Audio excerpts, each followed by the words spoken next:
জীবনে কি বারবার ব্যর্থতা আসছে? মনে হচ্ছে কি আপনি আর পারবেন না? তবে একবার শ্রীকৃষ্ণের এই কথাগুলি শুনে দেখুন। অর্জুন যখন ভয় পেয়ে অস্ত্র ত্যাগ করেছিলেন, তখন শ্রীকৃষ্ণ বলেছিলেন, অর্জুন, মানুষ লড়াই করার আগেই নিজের মনে হেরে যায়। যুদ্ধে জয় পরাজয় পরের কথা, আগে নিজের মনের ভয়কে জয় করো। শ্রীকৃষ্ণ শিখিয়েছিলেন, ব্যর্থতা মানে শেষ নয়, ব্যর্থতা মানে নতুন করে শুরু করার সুযোগ। যারা হারের ভয়ে চেষ্টা করাই ছেড়ে দেয়, তারাই আসল পরাজিত।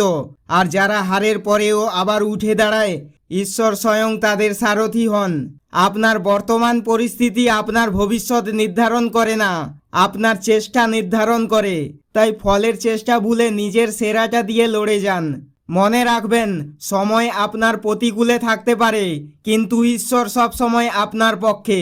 আজই নতুন উদ্যমে শুরু করুন। ভিডিওটি ভালো লাগলে রাধে রাধে লিখুন। আপনার জয় নিশ্চিত। চ্যানেলটিকে সাবস্ক্রাইব করে পাশে থাকুন। ধন্যবাদ।